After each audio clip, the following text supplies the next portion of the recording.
Hey, hey, hey. Happy Tuesday. Come on in. Pull up a chair. The Gaming Gang Dispatch is in the air.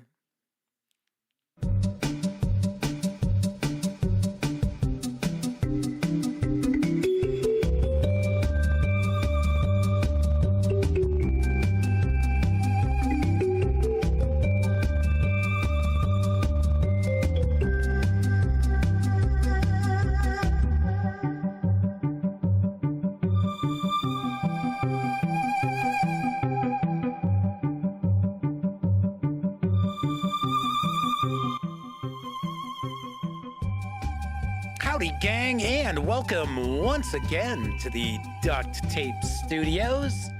I'm Jeff McAleer, your host, here at the Gaming Gang Dispatch, brought to you by, incredibly enough, thegaminggang.com, of which I happen to be the founder and editor-in-chief. So welcome aboard. Today is Tuesday, January 23rd, 2024. This is live stream number 1010. Yes, I suppose this is a binary episode. If you're not overly familiar with this show, let me point out, super casual around here. Just hanging out, talking about the latest in tabletop gaming news, and usually discussing what's going on in the hobby. So welcome aboard. Of course, when you're not watching videos on the Gaming Gang channel, be sure to visit thegaminggang.com for all latest in tabletop gaming news, reviews, and a whole lot more you will not find here on the YouTube channel. You know the drill. Get your geek on at thegaminggang.com. Also, because this is a live show, that means there is chat available. It's not on screen. It's one of the ways I keep some of the more unusual commenters at bay.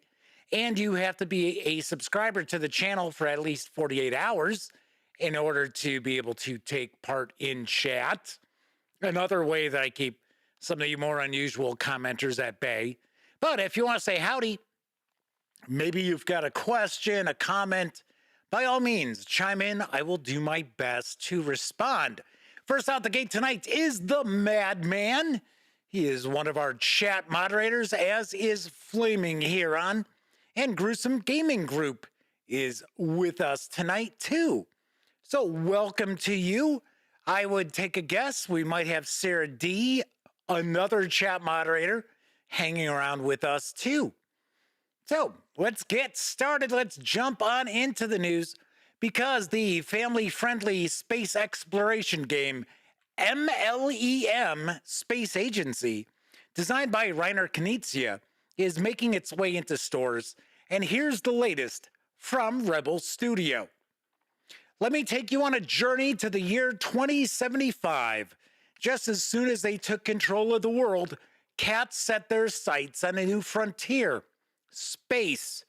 The creme de la creme of feline specialists now compete for cosmic dominance, with their determination unmatched even by the lack of opposable thumbs. It's a fierce race filled with catnip-fueled shenanigans and rockets that go boom. Who will emerge victorious in this epic race, claim their paws on the infinite treasures of the Milky Way, and become the true cosmic conquerors? MLEM Space Agency is a family board game where you step into the shoes of fearless captains of cosmic expeditions. But hold on, these aren't your ordinary explorers. They're cats. These intrepid felines have long conquered the Earth with their unmatched bravery, and now they've set their sights on conquering the entire cosmos. However, their clumsiness might lead to some perfectly chaotic catastrophes. Take the helm of a cosmic rocket, reach for the stars, or trust your cat instincts and bail out before things go up in flames. Fame and admiration from the entire meowing world await the most exceptional leader of the Feline Space Agency. Get ready for an adventure that's out of this world. MLEM Space Agency is for 2 to 5 players, ages 8 and up, Plays in around 45 minutes. It's going to carry an MSRP of $29.99. When it arrives this quarter, well, something kind of cute for the kids, for the family. I know, as soon as I saw the cats, I was like, yeah, okay. I've got to share this. I've got to share it with everybody. Plus, it's a new Reiner Knizia design, and as far as I understand, this is not some reskinned, rethemed design that's been floating around out there for a long time. So, very cool as well. Stephen from Roll for Combat and Sarah D. and Lord Koss, as well as Kathy Evans, are with us tonight. Welcome to you all. Now, I know Stephen invited me to be on their show tomorrow. I haven't heard anything. In fact, I just sent Stephen an email before I went live. So I don't know if I'm going to be on the show or not, which, I mean, if not, that's cool. I mean, that's fine. Might be a little last minute, but anyway, so Stephen's with us. Let me grab a quick sip here.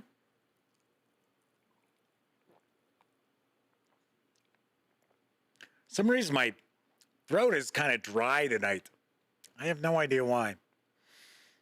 On to the next news piece. Arriving in March from Roxley Games is the very intriguing Skyrise. Here's what I know. The mayor has enlisted some of humanity's greatest visionaries to help build Skyrise, a magnificent city in the sky, dedicated to art, science, and beauty. But only one artisan can be remembered as the greatest.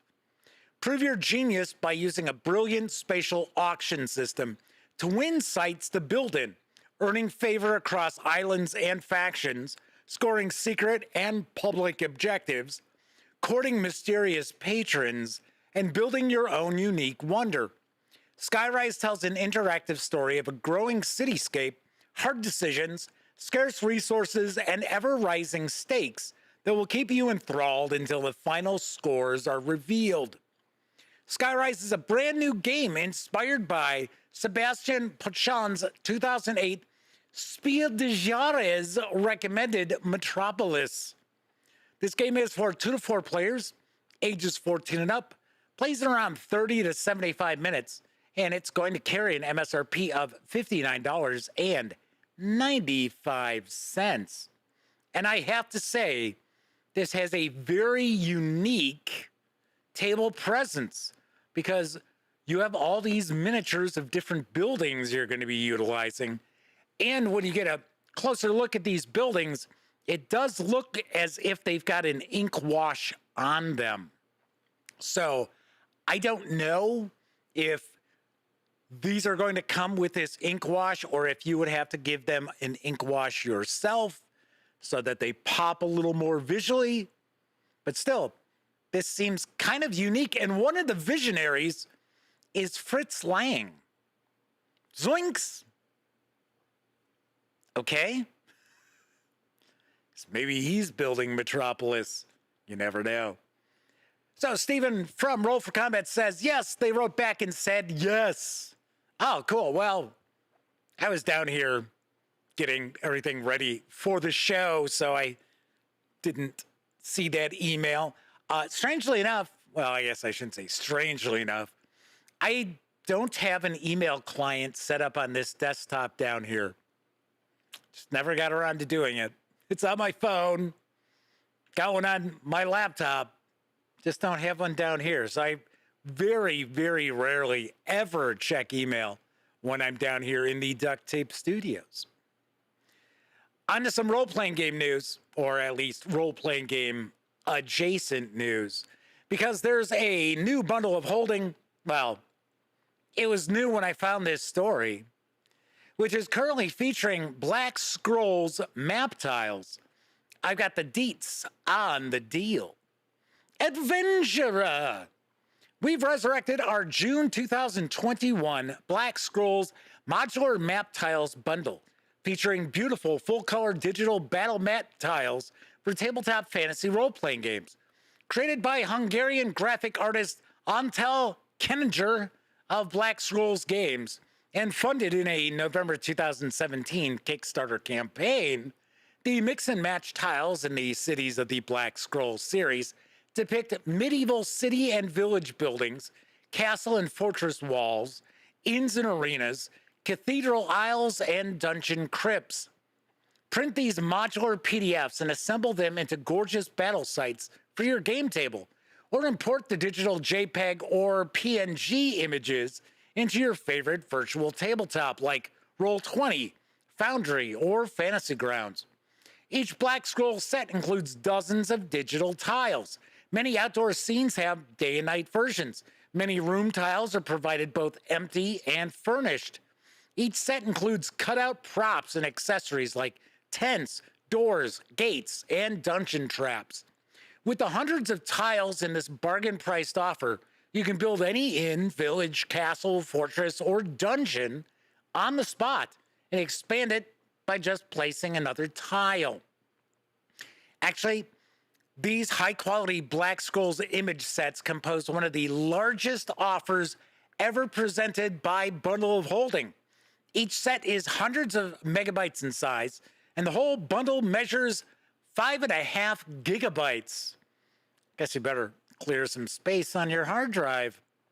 For just $7.95, you'll get all 4 titles in this revived offer's Village Collection, which has a retail value of $35 as DRM-free titles, including Medieval Fantasy Village, Modular Inn, Cemetery, and newly added in this revival, Docks and Canals. And if you pay more than the current threshold price, which, gotta be honest, has probably changed by now, of $20.34, you'll level up and also get this revival's entire city collection, with 7 more titles worth an additional $60, including City, plus the free City and Fortress transition tiles, Fortress, Castle, Moat and River, Cathedral, Dark Crypts, and also newly added this time around, Trenches, a set designed for World War I scenarios, but easily adapted to medieval fantasy battlegrounds. These savings will run through January 31st, and 10% of your payment, after gateway fees, will be donated to the Diana Jones Award Emerging Designer Program. Gotta say, sounds like a lot of terrain tiles for a very small price. And they do appear to be pretty solid as far as the artwork. Pretty nice. So if you are, say, in the, market for picking up some terrain tiles, you probably want to act fast. And I say it all the time whenever I look at the Paizo Ink flip tiles and flip mats. If you happen to play skirmish combat level miniatures games, then these tiles should be perfect. It does look like they are marked off with grids as well. So very nice, very nice. All right, we are going to continue the tabletop gaming news in just a moment. But first, I think it's time for a brief intermission.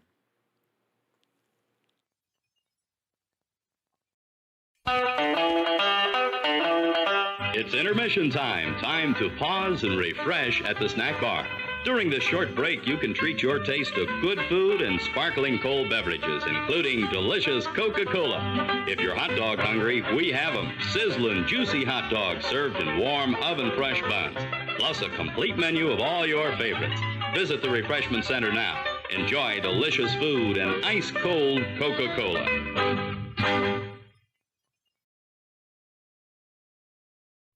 What is it? Say, What is it? hey, Wyatt Buttercup, popcorn and sweet green butter, too hot popcorn.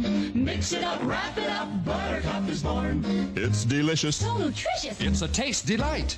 It's so munchy, Crisp and crunchy. you'll enjoy each bite. Eat butter-drenched Buttercup, popcorn at its best. Served in a king-size cup.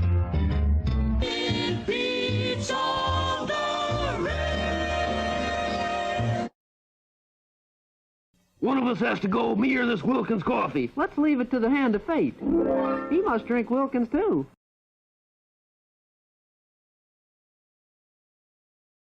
Slinky toys are fun toys. What walks downstairs alone or in pairs and makes a slinkity sound. A spring, a marvelous thing. Everyone knows it's Slinky. It gives a big lift when wrapped as a gift. A very likable toy. It's falling in place, brings smiles to your face. Something kids can enjoy. It's Slinky, it's Slinky. For fun, it's a wonderful toy. It's Slinky, it's Slinky. It's fun for a girl and a boy. And Slinky mobiles with big slinky wheels and pistons that move as you go. It makes a great sound when you pull it around. The driver's an old-timey fellow. A slinky dog, a slinky train, many more wonderful toys. You tug the string, they do their thing. They're great for girls and boys. They're slinkies, really wonderful toys. They're slinkies, they're fun for girls and boys. Slinky, Slinky Dog, Slinky Mobile, all Slinky toys sold separately by James Industries. And now, on with the show.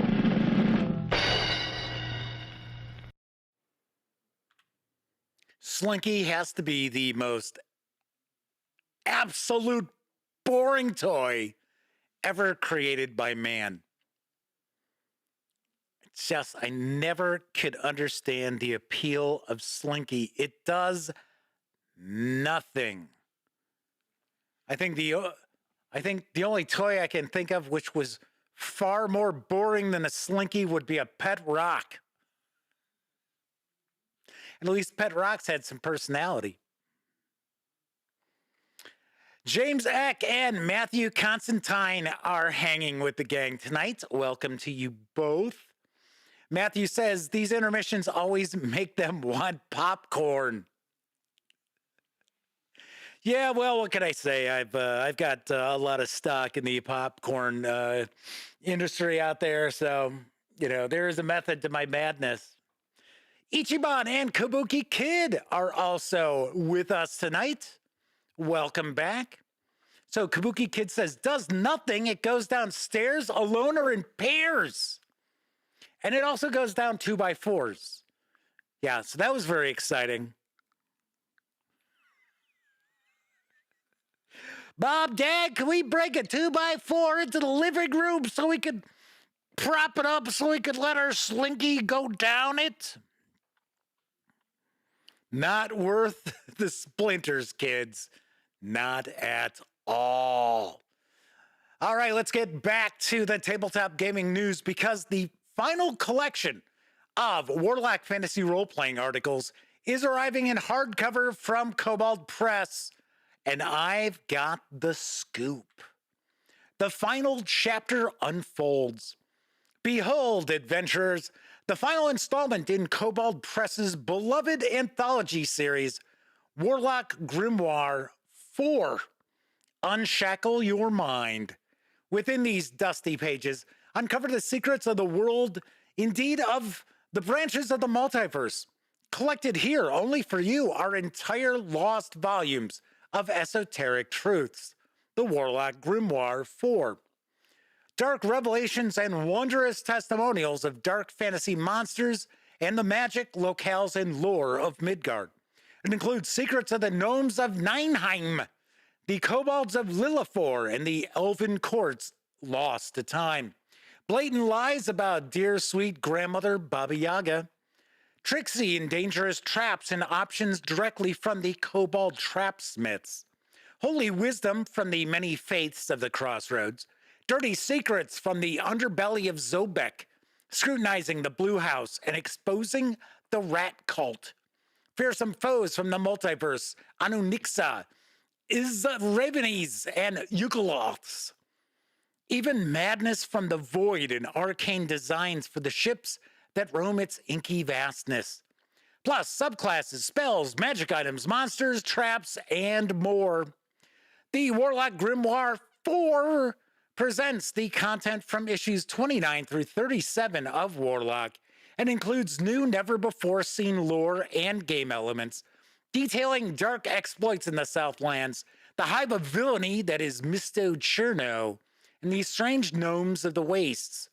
Uncover the truths of dark fantasy for the Midgard campaign setting for the worlds of your own creation.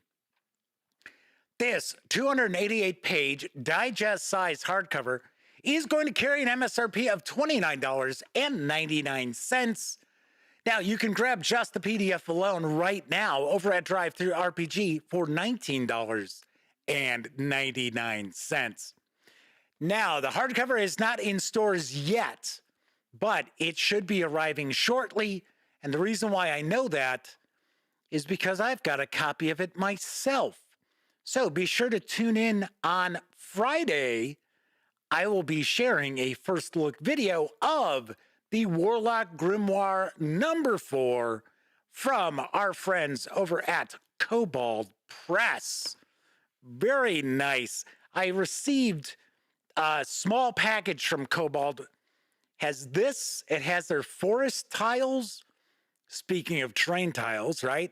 And also the Kobold Guide to Role Playing, which I'm not going to do a page through of it. I am going to do a review of it, so I have started actually reading it as well. So Kabuki Kid is pointing out they recently played Wits and Wagers. Very nice. Said, how long is a slinky if you flatten it and straighten it out? And the answer is 67 feet long for those itching to know. Wow. That's pretty wild. I would never have assumed it was that long. Yikes. Gruesome Gaming Group says they just bought a slinky this morning. Well, there you have it. I think nowadays people have slinkies more as a form of kind of stress reducer, like the little rubber balls that people squeeze. Similar to that, I think people kind of take the slinky and just kind of play around with it to blow off steam. Mark G is with us. Welcome aboard. Final news piece of the evening, now available absolutely free in PDF, is Cloud Empress Ecological Science Fantasy Role-Playing for the Mothership role-playing game. In fact, Mothership First Edition. And it is from Worlds by Watt. In summer, the Imago, giant cicadas, rise in great numbers to feed on the bones of the dead. Monks and villagers dry corpses in huge burial mounds to satisfy their hunger. A few hundred Imago are spotted each summer, but once in 100 years, the century brood appears. Tens of thousands of Imago climb from deep soil and reduce the land to rubble.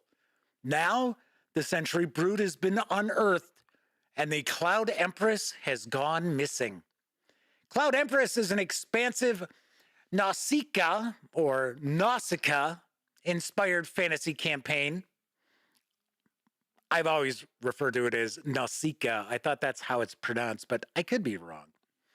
And it is for the Mothership science fiction horror role-playing game. Cloud Empress places you in a world ruled by the patterns of giant magical cicadas. Cloud Empress creates a new Earth thousands of years in the future, inspired by Hayao Miyazaki. That's not how it's pronounced, is it? I always screw that up. Yeah, it is Miyazaki. Now, is it pronounced Miyazaki? For some reason, I didn't think it was. Nausicaa in the Valley of the Wind, Frank Herbert's Dune, and Hiromu Arakawa's Full Metal Alchemist. Here's what you'll find inside. 4 evocative jobs: sellsword, lordling, magician, and courier. 30 unique science fantasy skills. 30 magical spells, each with amazing effects and dangerous consequences. 30 chalk crests capable of unleashing ancient powers. 20 new science fantasy tools of violence. 10 strange utility spores. 7 animals, friends, and foes. 7? I would think it'd be more than that. It's like, okay. Aha. 26 illustrations, and much more. This 58-page setting book is absolutely free in PDF. It did have a successful Kickstarter to bring physical copies to the masses.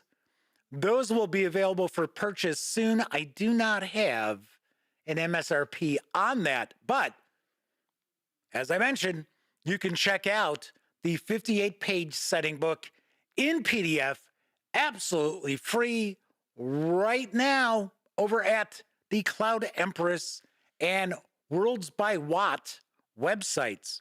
So very nice. Very, very nice. This looks pretty interesting. Kind of a strange sort of ultraviolet grasslands-ish dreaming, what is it? The Marlinko. Oh, that setting. It's Fevered Dreams of Marlinko or something along those lines. Another kind of odd, strange, kind of science fantasy setting. So there you go. Cloud Empress by Worlds by Watt. All right, that is it for the tabletop gaming news tonight. Of course, I was just talking about role-playing games, and I did mention Drive-Thru RPG. Of course, if you are going to visit, say, Drive-Thru RPG or Dungeon Masters Guild, Storyteller's Vault, Wargame Vault, what have you, any of the One Bookshelf sites, please stop by thegaminggang.com first. Click on one of our banner ads. That way, if you happen to make a purchase, I get a small portion of that sale. And all those nickels, dimes, and quarters really do add up and help keep thegaminggang.com around. Also, if you like this video, if you dig the channel, if you find the gaminggang.com to be a valuable resource, hell, if you just like what we do, you can always stop by paypal.me/thegaminggang to make a small donation. And yes, thank you to all of you out there who use the banner ads and or visit paypal.me/thegaminggang, because without you, you would not see me around. Very, very true. You would not.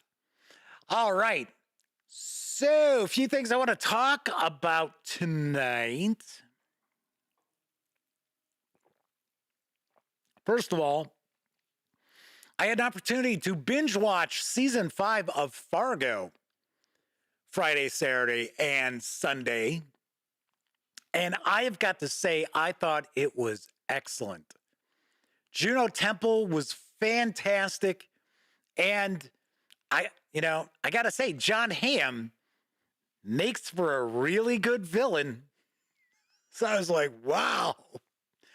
And there was this weird supernatural element to it that at the end turned out to be real. It wasn't something where it's like, wow, are we going to get a weird supernatural payoff here? Which usually when we're seeing shows like, say, the first season of True Detective, you're thinking, whoa, they're talking about the King in Yellow? Oh man, is this going to end up having some sort of like a mythos angle? No.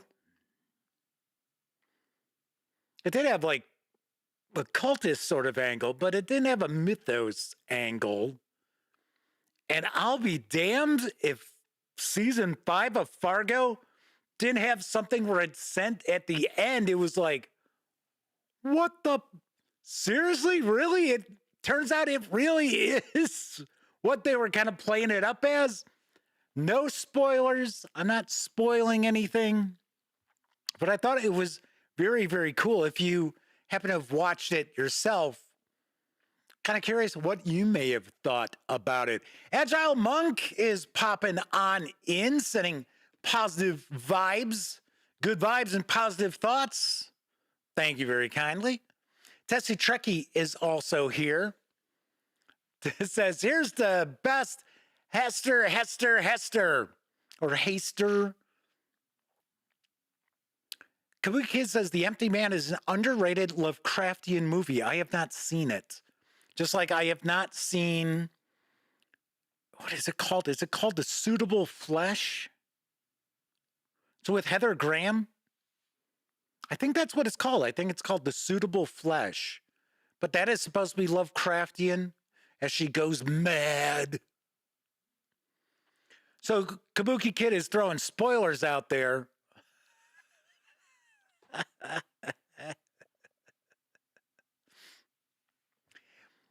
Matthew Constantine says, oh man, True Detective's last season 1 episode really ticked me off. Such a letdown. I know most folks loved it, but it just made me mad. I will agree. I will agree that the final episode of season 1 was a little anticlimactic. I still think that first season was just excellent, and Matthew McConaughey just knocks it out of the park. And Woody Harrelson's also really good in it. But yeah, I think the finale where you're kind of like, wow, is something really, unnatural going on here? And I was like, oh no, guess not. Matthew says The Empty Man is much better than I expected, much better than the trailer lets on.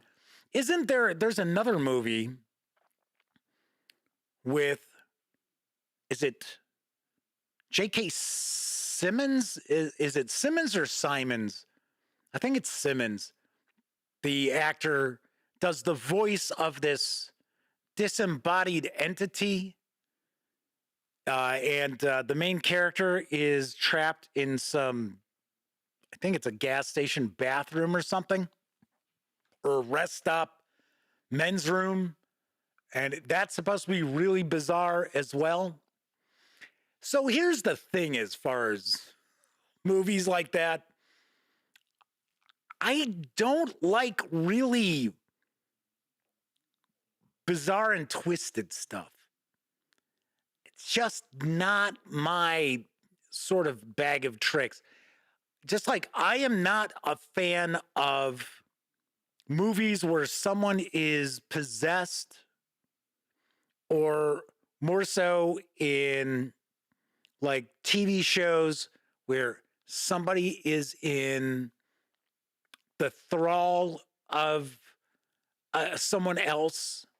I think that's just, I don't know, especially like the TV shows and that, it's like, oh, well, it's not really their fault. They're being controlled by this other entity. And so to me, that's just kind of an easy way out.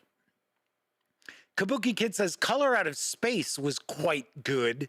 Wasn't that? I was going to say Nicolas Cage. Another one I haven't seen. I remember the original one. I don't think it was called Color Out of Space, though, was it?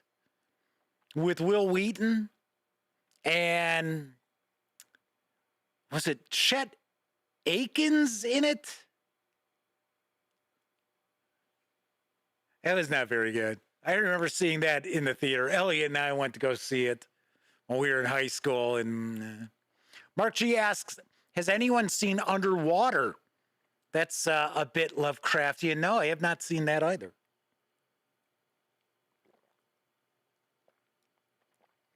But I like spooky stuff. I don't necessarily like gross out stuff. Not to say that these movies are gross out movies that people are talking about in chat. What I'm just saying is I'm just not into the just buckets of gore. Now, I don't mind something being gory as in like, whoa, holy shit. It's like, wasn't expecting that. But when it's just how much blood and grue and gristle can they throw at the screen, that I just not my bag of tricks. So if you have not seen season 5 of Fargo, I highly, highly recommend it. Matthew Constantine says, was the Will Wheaton version The Curse? Yes. That's what it was called, The Curse. And it's just the Color Out of Space. That's all.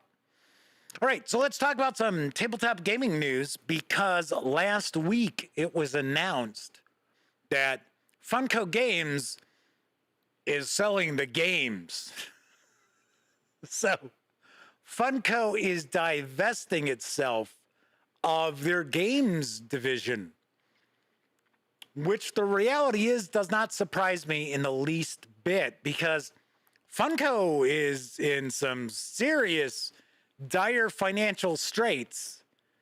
A lot of people may not realize that, but they are. They have lost a shit ton of money in the last year and a half. So things are not going too well for Funko. And it's essentially, they just expanded too hard, too fast. They went out and they bought Mondo, and they also bought Loungefly, which I don't think were fantastic deals in the first place. And then they essentially decided that they were going to get rid of some aspects of Mondo that had been very popular in the past. It was kind of like, okay. So Mark G says, that movie about the rest stop, isn't that glorious? I believe that is the title. And I don't know. So there's a lot of talk about The Empty Man being more of a head trip than a gore film. Huh, I will have to check that out. Yes, all right. Getting to some movies here for me to take a peek at. Yes. Anyway, so Funko is selling their game division to, I think they're out of France. They're either French or Belgium. Or French, or I should say out of France or out of Belgium. And I want to say that the name of the company is Goliath. And they're known, I have never, to be honest, never heard of them. I think they're known more for kind of family games. I know I was reading there was one game off the top of my head, I can't recall the name of the game. It's got some kind of oddball name to it. And it strikes me as it's probably some sort of like abstract game. But I guess that's where they made their money. And it's weird because I keep seeing all these things that sort of conflict with one another. So one item I read talked about Funko was selling their games division, including Prospero Hall, which I don't even know if they still call it Prospero Hall or not, but that was their design house that they had also purchased to design the vast majority of their board games. So I read that, okay, Goliath is buying it. And then I read Goliath was buying all of the Funko Games assets, and we're entering into a partnership with Funko to develop games. Huh? It's like if you're going to sit there and you're buying all this from a company that has failed as far as their games division, and we're going to talk about that in a little more depth in a second, why would you enter into a partnership? You're buying all of their game assets. Just take it and go. And then I also had heard that they were getting Prospero Hall, but they had laid off all the employees of Prospero Hall. So it's like, okay. So you're buying Prospero Hall. It's not like Prospero Hall has some amazing reputation as a game design, house. Their stuff is mainly I mean, not horrible, not great, just sort of meh. So why would you be like, oh yeah, okay, well, we got to get that. We want that. But you know what? We're going to let all the designers and employees go. It's like, okay.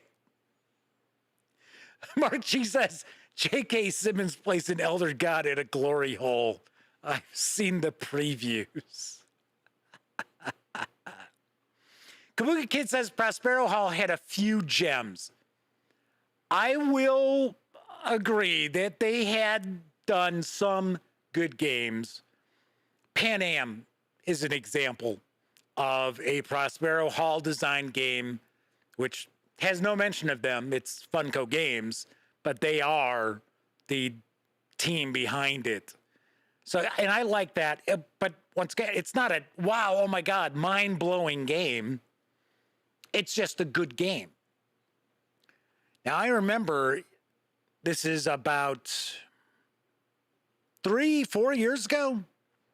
I interviewed the guy who was in charge of Funko Games. I can't remember his name off the top of my head, but interviewed him at Gen Con, and they were previewing, I think it was the Warriors.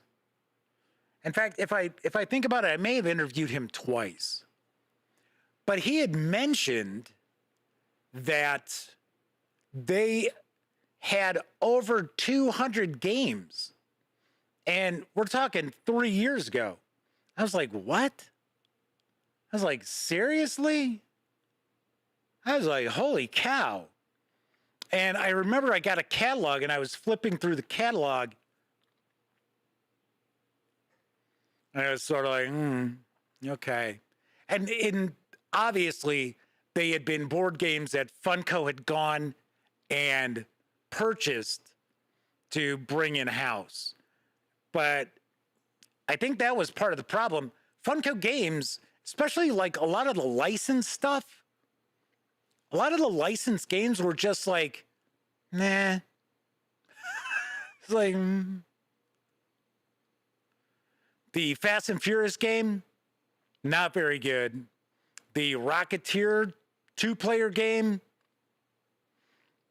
I liked the artwork in that, but it was like, So some of this stuff I didn't even do reviews of because it was like, this is going to get a negative review. And it was like, don't worry about it.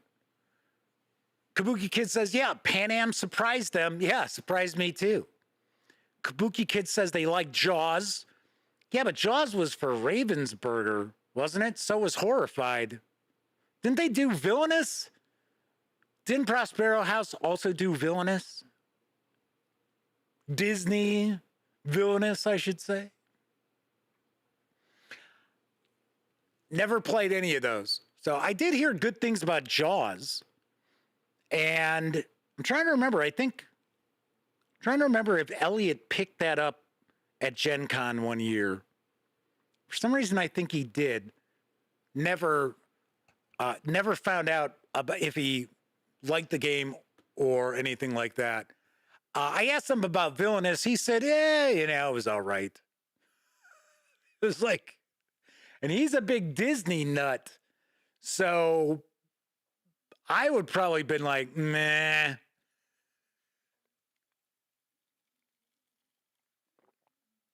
So funny enough, Funko sent me a package for Christmas, thanking me for coverage and stuff like that. And it include, what the hell's wrong with me tonight? And no, I am not on any painkillers or anything like that tonight. Shoulders still bothering me, but not terribly. So it's a little bit better today. In fact, just the other day, I was going to bed and I was like, wow, I don't feel it anymore. And I'm like, maybe it's gone again. Woke up in the morning, and it was right back. I was like, God damn it. Son of a bitch. Game Master's Hobby is with us in chat asking if Texas Chainsaw Massacre is any good. Not a clue. Not a clue. The last Funko game that I reviewed was Pan Am. That was it. That is the last one. I have Pan Am, Fast and Furious, and The Rocketeer, as well as a couple of the Funkoverse games, which, funny enough, one of the most popular videos ever on the Gaming Gang channel is my review of the Rick and Morty Funkoverse game, which I didn't think was very good at all. And it is one of the videos that as far as like thumbs up versus thumbs down, my videos on a whole run at about a 96, 97% thumbs up rate. That one's about 80% thumbs up, 20% thumbs down, because people got upset that I did not like the Funkoverse series. There are actually 2 Texas Chainsaw Massacre games out there I should mention that were coming out right about the same time. And one is from Trick or Treat Games, because I think it was the anniversary of Texas Chainsaw Massacre. So that's why we saw 2 games coming out right about the same time. One of them was the one from Funko. Anyway, so I got 3 new Funko Pops, and one is actually Nick Fury from the Marvels. You're not going to be able to make these out, but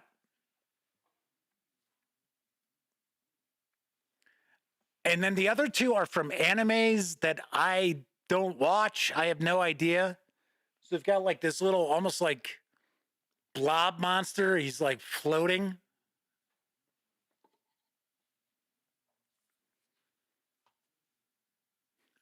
There you go.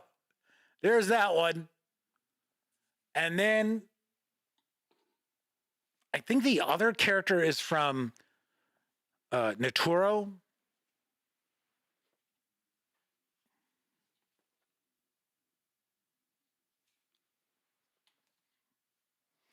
So yeah, it was just a package, showed up out of nowhere.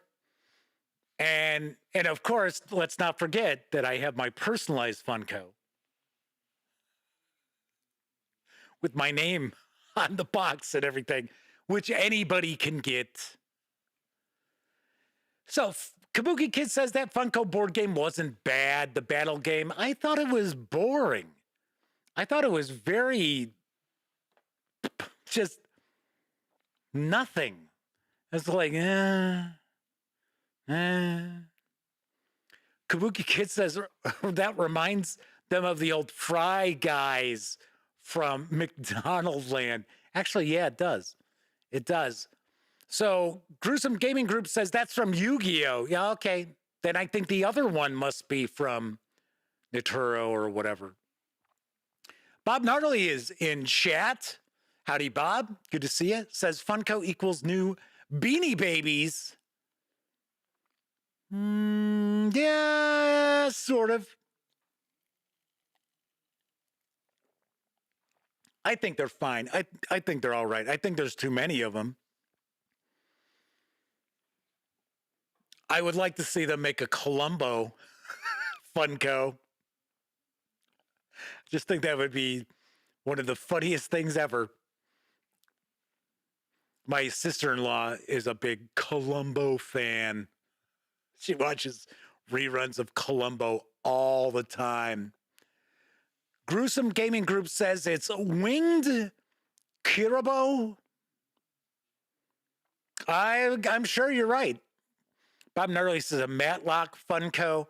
I wouldn't be shocked if they've got one, because I know they have a Jessica Fletcher Funko, because I actually bought that for my sister-in-law, I think it was 2 or 3 Christmases ago.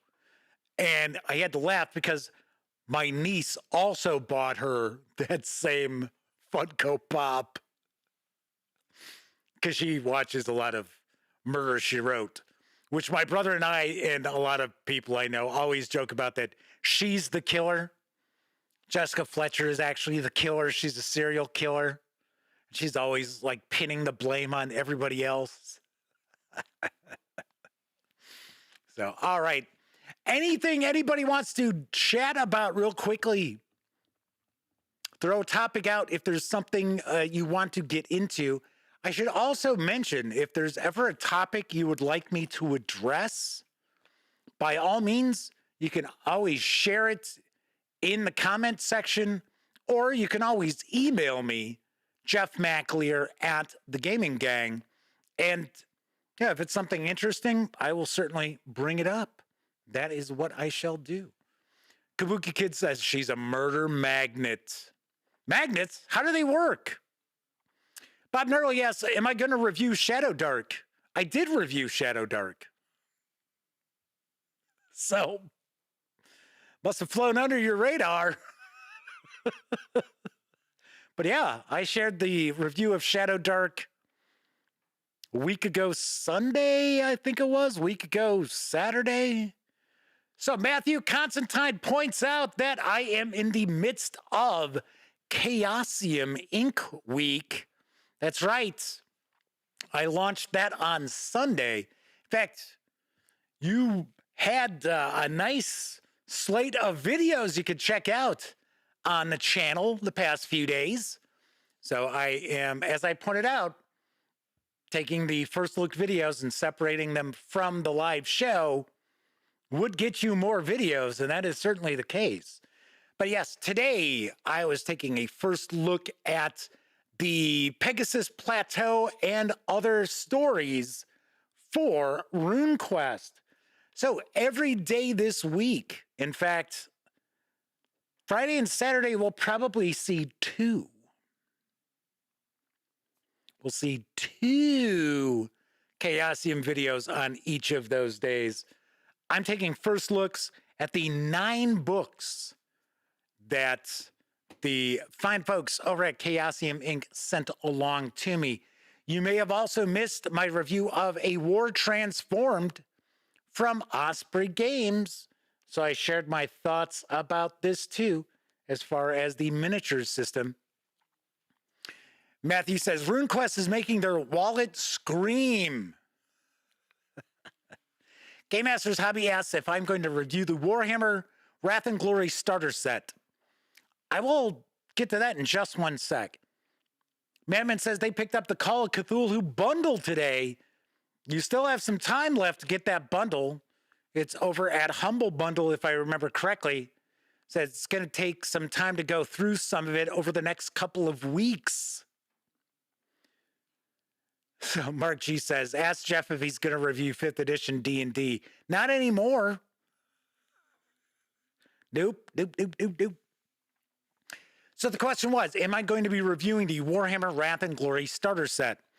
So I reached out to my friend T.S. Lukart over at Cubicle 7 Entertainment because once again, it had gotten to the point, I wasn't seeing any news pop up from them, and I wasn't getting any sort of review copies of anything. And yes, I know there was a few months where they weren't really releasing anything. So there was a bit of, I think they had a backlog. TS and I talked about it a little bit when he had given me a call on the phone. And I sent TS an email asking, what's going on? Because we're right back to the same thing that was the problem when they had this other marketing person who really just wasn't doing anything. They thought that their job for marketing was to sit there and tweet. So anyway, I got an email from the new marketing person over at Cubicle 7, and she said, she was like, I thought that I had sent you an email already, because she had a spreadsheet with all the press contacts. And I looked, nothing. So she must have missed me somehow. So she had asked if there was anything that they had released that I wanted to get review copies of. So I have not gotten back to her, but I did want to let her know that I wanted to get a peek at, yes, the Wrath and Glory starter set, which I don't know if it's out in stores yet or not. There is a physical release for Soulbound. I know that. And I wanted to see if I could get the 2 Doctor Who 60 Years of Adventure books. But I think they had a problem with that. I think it came out late. I don't know for sure. But I think it came out late, and there was a big deal prior to that those books had to be out by the 60th anniversary date. And I don't think that they did get out on shelves, even in the UK, in time. And I think that was a big problem. I think that was a big problem with the BBC and Cubicle 7 Entertainment. I could be wrong, but that's kind of how I think things happened, because I'm not aware of any reviewers getting copies of those books either. Kabuki Kid points out Board Game Geek has turned 24. Crazy it's been around that long. Yeah, that is pretty shocking. I'd say it's almost as shocking that the format of the website hasn't changed much in its 24 years. I say it all the time, and I don't really have a beef with Board Game Geek. But it's pretty obvious. It's not like they're investing their profits back into Board Game Geek.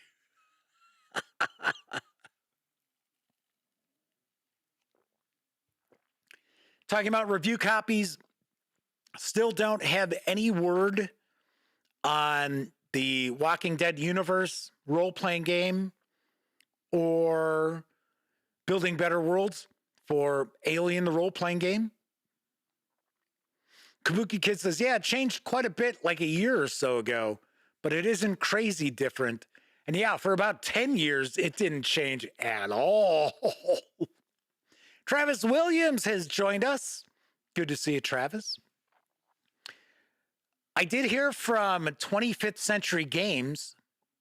They are going to send a copy of The Hunt, which is the 2-player game, and it is the hunt for the Admiral Graf Spee.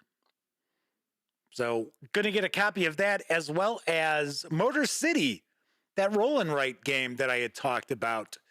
So, I had also mentioned to their contact that, because they said, what would you like us to send? Because they sent me a news piece, and I emailed back and I said, I share news about your company all the time, but I've actually never played or reviewed any of your games. And they asked, well, what would you like us to send? And I know I had just shared a news piece for French Quarter. And as far as a news piece, yeah, that looks like an interesting game to share news about. Is that a game that I think my audience would be excited about? Probably not. So, in my opinion, I don't want publishers to be sending review copies of stuff that really isn't going to get much bang for the buck as far as getting eyes on it. So I had mentioned that, and they said, oh, wow, that's great. Because, there are a lot of outlets out there. It's just, gimme, gimme, gimme, gimme. Like, whatever, just keep it coming. Keep it all coming. Don't care what it is. It's like the gimme dats, as some people like to refer to folks like that, which I am not. So we are going to see Motor City as well as The Hunt. And then Modifius Entertainment is sending some stuff. We are going to get to see the Player's book and the Game Master's book for Dreams and Machines. They want the coverage. I'm like, okay. I thought the starter set was all right. I can tell that that's just not a game for me. Just not. To me, it just feels a little too, I don't want to say dumbed down, but I think it's just a little too abstract in a lot of ways. It's a little too seat at the pants. I like adventures that, even if they're kind of a sandbox adventure, I like there to be some detail there. Not so much in the starter set, at least. Doomed Colonist is chiming on in. Says, it's wild that Jeff hasn't had the Building Better Worlds book yet. I got my physical copy late last week. So as far as my understanding, what I have been told is the warehouse screwed up and they did not send review copies out. So if you purchased the book, you got it. If you're a retailer, you've got it. If you were supposed to be getting a review copy, you don't got it. So that's what I understand. Flaming Heron says, the ones who do the 5-minute reviews where they point goofily at the game with a weird face in their thumbnails? Are those the outlets I'm talking about? Well, yeah, because then they can cover that many games because they're only doing 5 minutes. Just like that one woman who does the 1-minute reviews. Okay. All right, whatever. If I were a publisher, I don't think I'd be sending somebody our hard-fought work, stuff that we invested our time, energy, and money into, so it could get a minute. Travis says, yeah, Dreams and Machines really doesn't appeal to them. Yeah, I know. Like, it's, I share reviews of games and coverage of games that just aren't my bag of tricks. Do it all the time. So I can kind of disassociate enough that I can share a review, tell you what I think, and tell you who I think the game is aimed at. So like Dreams and Machines, we already know that is aimed at the crowd who enjoys the, what the hell is it? Horizon Dawn Zero or Dawn Horizon Zero, whatever the hell it's called. As you can see, it's a video game I have not played. So, but yeah, when I did the review of the starter set, I had pointed out that I had a feeling that game had started as being a game that was a licensed IP that just did not come to fruition. There you go. Horizon Zero Dawn, Kabuki Kid points out. Good game. Oh, I've heard it's a fantastic game. It's just, I don't have time to play a lot of video games. Geez, I wonder why.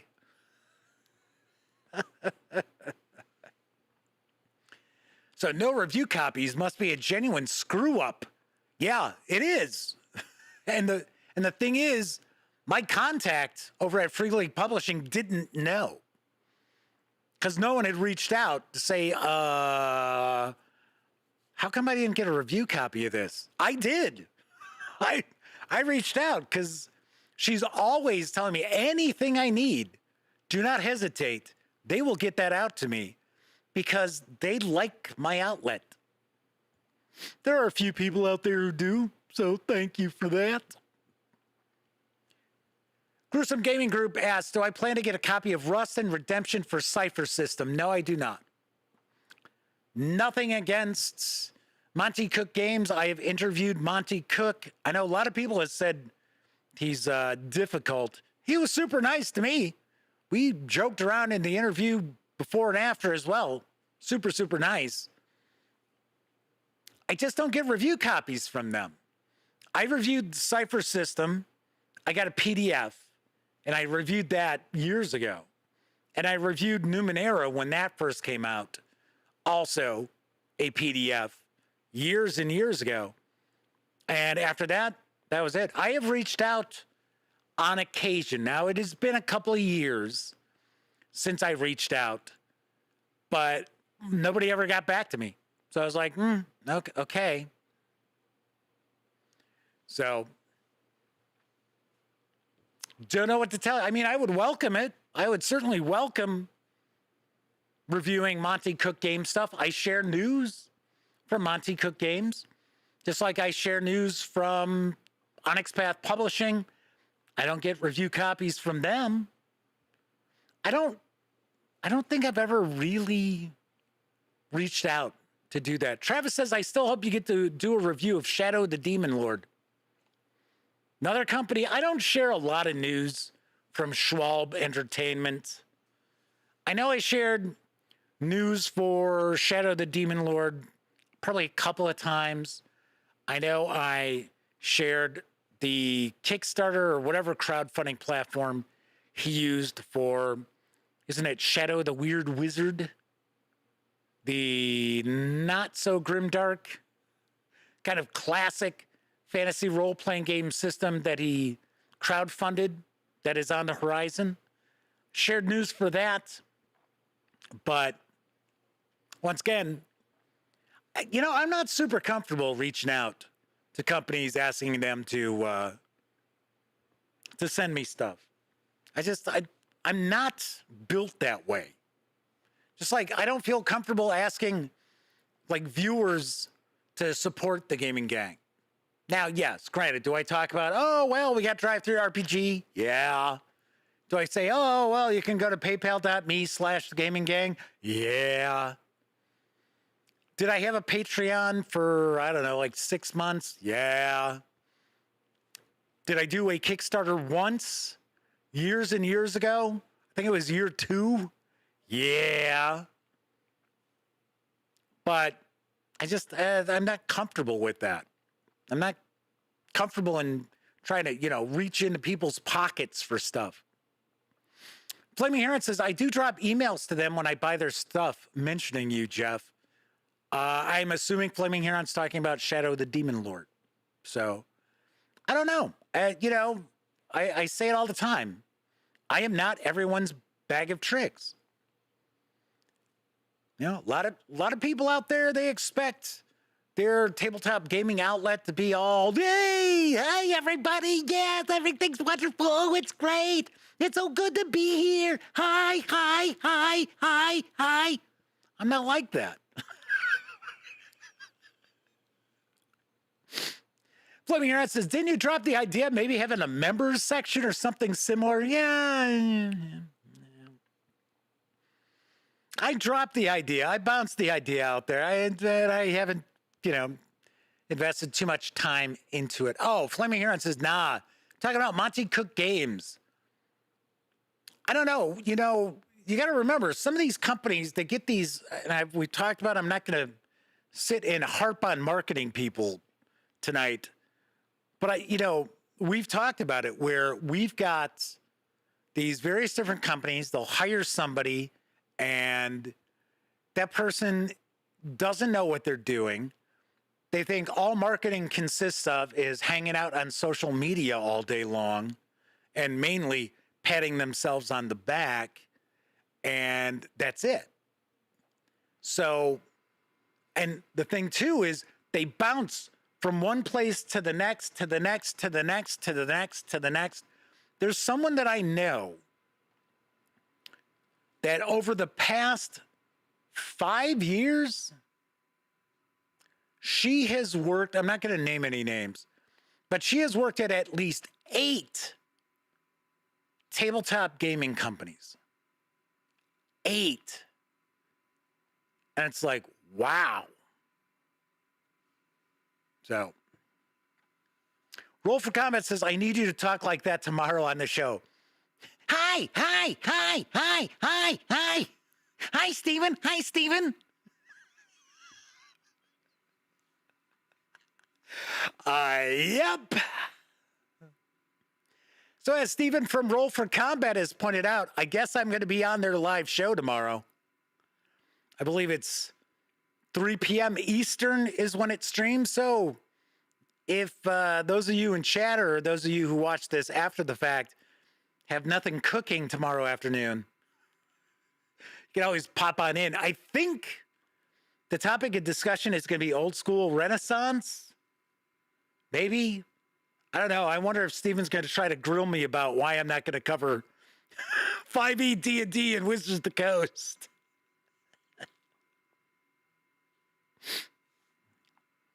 I mean, he can. It's not much grilling.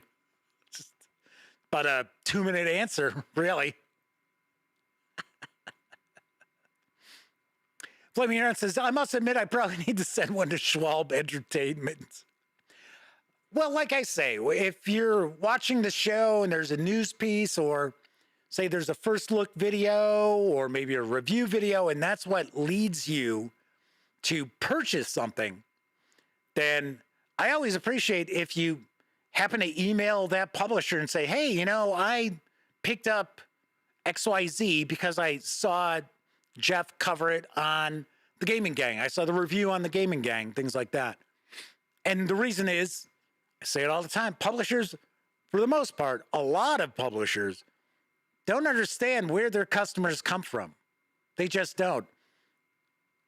Got to remember that a great majority of tabletop gaming companies are not run by business people. They're run by gamers. So, Travis says, Wizards of the Coast can kick rocks. I think Travis said that the other day, too. Flaming Aaron says, you mean I need to get up early my time? You don't have to. It's not my show. I'm just a guest.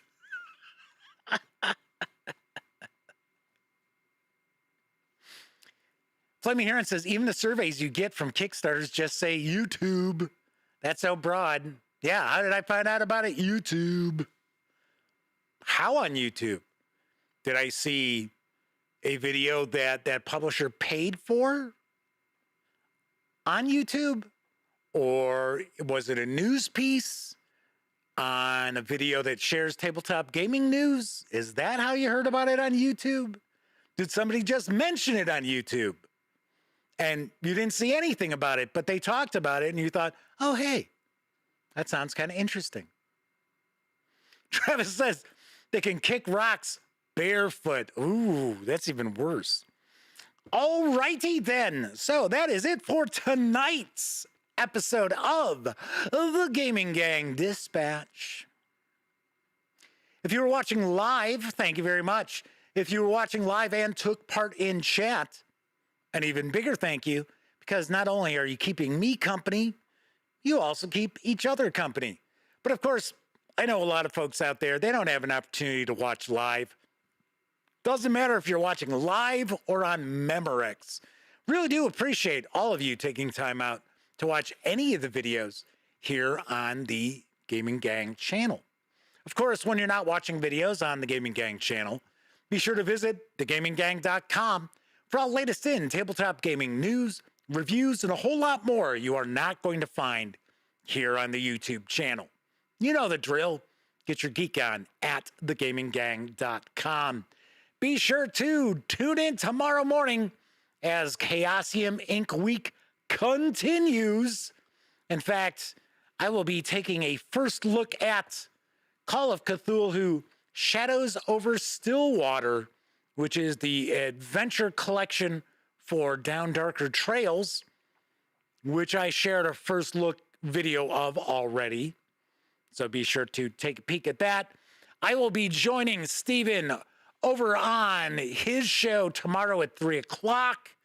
If you follow me on the social media outlets, I will share a link to that for you if you want to come hang out live there. And of course, I'll be back tomorrow night with another piping hot batch of tabletop gaming news. Alrighty, if you like this video, by all means, please give it a quick thumbs up. Subscribe to the Gaming Gang channel if you haven't already, and if you do subscribe, don't forget, ring that bell. It'll not only let you know when the Dispatch streams live Tuesday, Wednesday, and Thursday evenings right here on YouTube. It'll also let you know when I upload other videos, such as my review of A War Transformed, World War I on the Doggerland Front from Osprey Games.